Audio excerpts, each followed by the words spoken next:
دوستو، آپ جانتے ہیں کہ آج کل ذرا کچھ کٹھن دور سے گزر رہی ہے زندگی ساری دنیا کی۔ کٹھنائیاں ہم سب نے دیکھی ہیں، میں نے بھی بڑی مشکلیں اپنی زندگی میں دیکھی ہیں، آپ نے بھی دیکھی ہوں گی، لیکن میں یہ سمجھتا ہوں کہ جو ایک جیتے جاگتے انسان کا سب سے بڑا پرابلم ہے اور جو سب سے بڑی مصیبت اس پہ آ سکتی ہے وہ ہے بھوک۔ ایک دن، دو دن، تیسرے دن جب شروع ہوتا ہے تیسرا دن تو انسان میں اور کسی جانور میں کوئی فرق نہیں پڑتا، وہ ساری ڈگنیٹی، وہ آتم سمان، وہ خودداری، سب کچھ ختم ہو جاتا ہے۔ صرف روٹی کھانا، پیٹ کی بھوک، پیٹ کی آگ، بس وہ امپورٹنٹ ہوتی ہے۔ اور ان دنوں میں اس بات کا خیال مجھے کئی بار آیا ہے، میں نے بھی دیکھی ہے بھوک، لیکن ان دنوں دوبارہ یاد اس لیے آ رہی ہے کہ میں سوچتا ہوں کہ نہ جانے کتنے لوگ ہیں، ہم تو چلو گھروں میں بند بیٹھے ہیں، ہمارے پاس کھانے کو بھی ہے، جن لوگوں کو تھوڑی بہت تکلیف ہے ان کا بھی کچھ ارینجمنٹ سرکار نے بھی کیا ہے، این جی او نے بھی کیا ہے، دوسرے لوگوں نے بھی کیا ہے، لیکن کچھ لوگ گھر میں اس لیے نہیں بیٹھ سکتے کہ ان کے گھر بھی نہیں ہے، اور وہ کوشش کر رہے ہیں کہ اپنے گھر تک پہنچ سکیں جو نہ جانے سینکڑوں میل دور ہے۔ یہ بیچارے مزدور لوگ ہیں، سڑکوں پہ چل رہے ہیں، کہیں کھانے کو مل جاتا ہے، نہیں بھی ملتا ہے۔ وہ کس حال میں ہے کہ ایک طرف کرونا اور دوسری طرف بھوک، طے نہیں کر سکتے ہم کون سی بڑی بیماری ہے۔ بھوک میں نے بھی دیکھی ہے، اور میں نے کافی عرصے پہلے بھوک پہ ایک نظم لکھی تھی۔ کمال یہ ہے کہ نظم میں نے تب نہیں لکھی تھی جب میں بھوکا مر رہا تھا۔ یہی فرق ہے شاید پوئٹری میں اور جرنلزم میں۔ ہوتا یہ ہے کہ ایک چیز ہوئی، ایک بات ہوئی، آپ نے اسے رپورٹ کر دیا، یہ جرنلزم ہے۔ لیکن پوئٹری میں کیا ہوتا ہے کہ تھوڑا فاصلہ چاہیے ایکسپیرئنس سے، جب آپ اس کے کانٹورز کو دیکھ سکیں، اسے پوری طرح دیکھ بھی سکیں، اور پھر فاصلہ اتنا زیادہ بھی نہ ہو کہ آپ کا اس ایکسپیرئنس سے ایموشنل رشتہ ہی کٹ گیا، وہ جو ایک کنیکشن تھا وہ کٹ گیا، وہ درد اب رہا نہیں، تو درد باقی رہے اور فاصلہ بھی ہو، تب آپ لکھ پاتے ہیں۔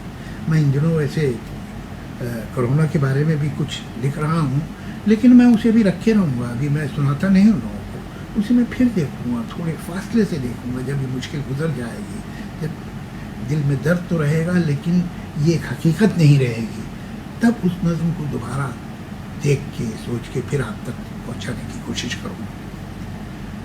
بھوک، یہ نظم اس تجربے کی روشنی میں لکھی ہے جس کا درد آج تک مجھ میں باقی ہے۔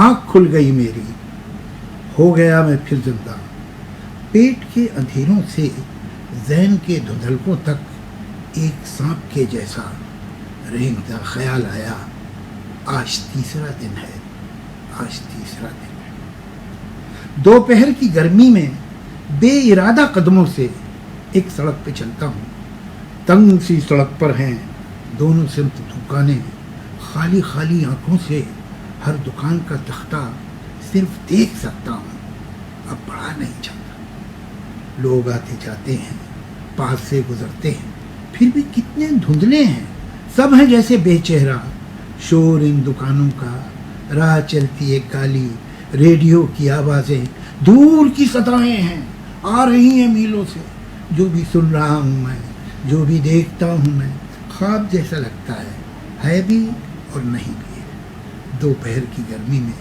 بے ارادہ قدموں سے ایک سڑک پر چلتا ہوں، سامنے کے نکڑ پر نل دکھائی دیتا ہے، سخت کیوں ہے یہ پانی، کیوں گلے میں پھنستا ہے، میرے پیٹ میں جیسے گھونسا ایک لگتا ہے، آ رہا ہے چکر سا، جسم پر پسینہ ہے، اب سکت نہیں باقی، آج تیسرا دن ہے، آج تیسرا دن ہے۔ ہر طرف اکیلا، ہر طرف اندھیرا ہے، گھاٹ پر اکیلا ہوں، سیڑھیاں ہیں پتھر کی، سیڑھیوں پہ لیٹا ہوں، آسماں کو تکتا ہوں، آسماں کی تھالی میں چاند ایک روٹی ہے، چک رہی ہیں پل کے، ڈوبتا ہے یہ منظر، ہے زمین گردش میں، میرے گھر میں چولہا تھا، روز کھانا پکتا تھا، روٹیاں سنہری ہیں، گرم گرم یہ کھانا، کھل نہیں رہی آنکھیں، کیا میں مرنے والا ہوں؟ ماں عجیب تھی میری، روز اپنے ہاتھوں سے مجھ کو وہ کھلاتی تھی. کون سرد ہاتھوں سے چھو رہا ہے چہرے کو, دیکھنے والا ہاتھی کا, دیکھنے والا گھوڑے کا, دیکھنے والا بھالو کا. موت ہے کہ بے ہوشی, جو بھی ہے غنیمت ہے. موت ہے کہ بے ہوشی, جو بھی ہے غنیمت ہے. آج تیسرا دن تھا, آج تیسرا دن تھا. لیکن دوستو, یہ ساری حقیقتیں تو آدمی ہیں, نہ جانے کتنے کروڑوں لوگ اس تیسرے دن سے گزر رہے ہیں. لیکن اہم بات یہ ہے کہ ہم نراش نہ ہوں, نا امید نہ ہوں. وہ ایک فیض کا شعر ہے جو میں نے ایک گانے میں بھی استعمال کیا تھا. دل نا امید تو نہیں, ناکام ہی تو ہے. لمبی ہے غم کی شام, مگر شام ہی تو ہے. تو کٹیانی میری ایک چھوٹی سی نظم ہے جو میں آپ کو آخر میں سنانا چاہوں گا. گاؤں کی کوئی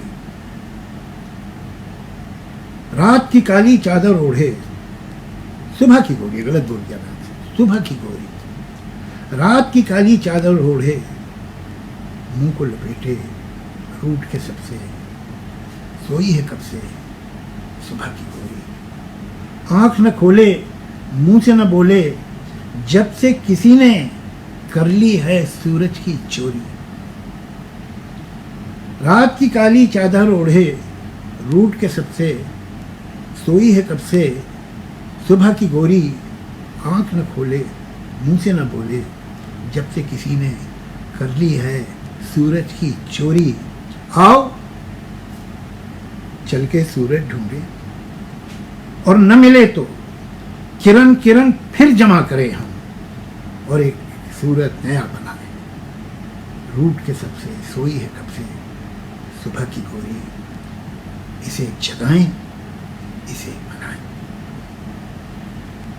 تو یہ صبح کی گوری ہم جگائیں گے بھی اور منائیں گے بھی, ایسا وشواس میرے دل میں ہے.